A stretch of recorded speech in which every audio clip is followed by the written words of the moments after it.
आज तुम्ही मुंबईच्या आझाद मैदानात आहात, पाऊस पडत आहे, काय स्थिती आहे आणि काय मागणी आहे? आम्ही सांगली जिल्ह्याहून गेली 2 दिवस झाले येऊन मुक्कामी आहे मुंबईमध्ये. आज पावसाचं वातावरण आहे. पावसाच्या वातावरणामध्ये आम्ही सगळे अन्न नाही, पाणी नाही अशा व्यवस्थेमध्ये सगळेजण थांबलेलो आहे. आमची एकच मागणी आहे, मराठा आरक्षण सरसकट फडणवीस साहेबांनी द्यावं आणि आम्हाला इथून जाण्याचा आदेश द्यावेत. मुख्यमंत्र्यांनी स्पष्ट सांगितलं आहे की ओबीसी मधून मराठा आरक्षण देता येणार नाही. का देता येणार नाही? का देता येणार नाहीये? जर मराठ्याच्या कुणबी म्हणून नोंदी निघत असतील, मराठा हा आधीपासूनच जर कुणबी मध्ये आहे म्हणजे ओबीसी आरक्षणामध्ये आहे, हे कटू सत्य तुम्ही का नाकारताय आणि का आमच्या अन्याय करत राहिलाय?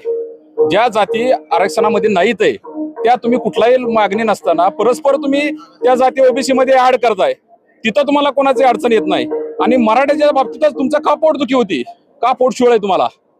हा मराठ्यावर अन्याय करताय तुम्ही आणि हे जाती राजकारण करताय तुम्ही, हे चुकीचं करताय. हे असं नाही झालं पाहिजे. फडणवीस साहेबांना विनंती आहे, पाटलांनी आमच्या खूप वेळा सांगितलेलं आहे त्यांना की जे काही घाणेरडं राजकारण करताय तुम्ही हे चुकीचं आहे. मला एक सांगा ना, जर मराठ्याच्या कुणबी नोंदी निघाल्यात, आज शिंदे साहेबांच्या आम्हाला मुख्यमंत्री असताना त्यांनी शिंदे समिती नेमली आणि त्यातनं 57 लाख नोंदी निघाल्या.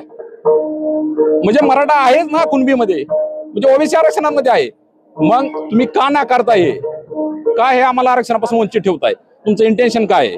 तुमचं चुकीचं इंटेन्शन आहे आणि हा सरळ सरळ मराठ्यावर अन्याय केला जातोय. त्यामुळे माझ्या हा पाटलाच्या ह्याने शेवटच्या आरपारची लढाई आहे आणि यांना इथं झुकावंच लागेल आणि नाही झुकले तर याचे गंभीर परिणाम यांना भोगावे लागतील.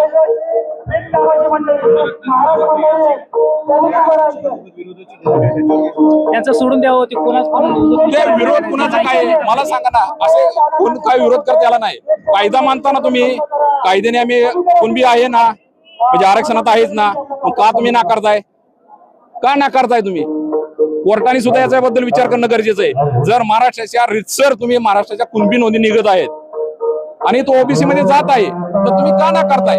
आज न्यायदेवतेला सुद्धा माझी विनंती आहे तुमच्या माध्यमातून, सरकार आम्हाला तर न्याय देत नाही, न्यायदेवतेने तर आम्हाला न्याय द्यावा. आणि न्यायदेवतेने ऑलरेडी सरकारला हा प्रश्न विचारला आहे की जर मराठा हा कुणबीमध्ये आहे तर तुम्ही का मान्य करत नाही? आणि पाटलांची वेगळी मान्य नाहीच आहे आणि तुम्ही का फसवणूक करताय? 50% वरील आरक्षण देऊन कशासाठी फसवणूक करताय? आमची मूर्ख बनवताय.